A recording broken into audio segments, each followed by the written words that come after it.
వనపర్తి జిల్లా పెబ్బేరు మండలంలో వ్యవసాయ మార్కెట్ గోదాంలో భారీగా అగ్ని ప్రమాదం చోటు చేసుకుంది. మార్కెట్ గోదాంలో భారీగా మంటలు చెలరేగాయి. ఫైర్ సిబ్బంది ఘటనా స్థలానికి చేరుకుని మంటలు అదుపు చేశారు. సమాచారం అందుకున్న ఎమ్మెల్యే తుడి మేఘారెడ్డి ఘటనా స్థలాన్ని పరిశీలించి జరిగిన సంఘటనపై ఆరా తీశారు. 5,000 మెట్రిక్ టన్నుల వ్యవసాయ మార్కెట్ గోదాంలో 12,80,000 గన్నీ బ్యాగులు ఉన్నాయని, అగ్ని ప్రమాదానికి గురి కావడం దురదృష్టకరమని, గోదాంలో ఇంకా చెలరేగిన మంటలను జిల్లా అధికారులు ఫైర్ సిబ్బందితో అదుపు చేస్తున్నారు. పెబ్బేరు మండలం ప్రజలు ప్రమాదం వెనుక అనుమానం వ్యక్తం చేశారు. ఈ కేసు దర్యాప్తు చేయాలని జిల్లా ఎస్పీకి ఎమ్మెల్యే మేఘారెడ్డి ఆదేశించారు.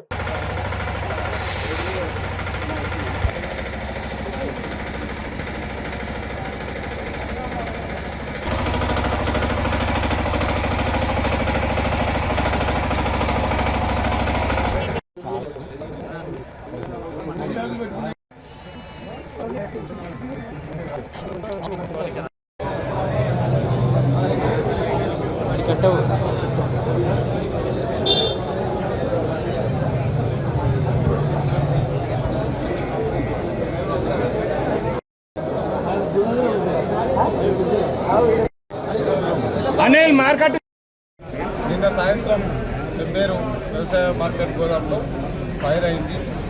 ఫైరింగ్ అయిన క్రమంలో 5,000 మెట్రిక్ టన్ గోదాం అది. అటు సైడ్ ఇటు సైడ్ రెండు పక్కల 2 రాలో వాటర్ ఉంది, మన పాడి ఉంది, ఒడ్డు ఉన్నాయి. మధ్యలో మాత్రం ఇక్కడ గన్ని బ్యాగ్స్ ఉన్నాయి, 12,88,000 గన్ని బ్యాగ్స్ ఉన్నాయి. సో అది దురదృష్టకరమైన సంఘటన. అది ఇప్పటికి కూడా ఫైరింగ్ ఆగట్లేదు, అట్లనే బర్న్ అవుతూ ఉంది.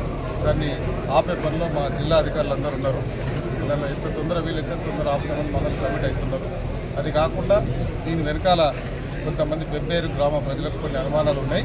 ఆ అనుమానాలను వాళ్ళకు నివృత్తి చేయడానికి ఎస్పీ గారితో మాట్లాడినాం, మంత్రి గారితో మాట్లాడినాం, విశ్లేషణలతో మాట్లాడినాం. అవసరమైతే ఎంత డెప్త్ కన్నా పోయి దాని మీద దర్యాప్తు చేసి రిపోర్ట్ చేయమని చెప్తున్నాం.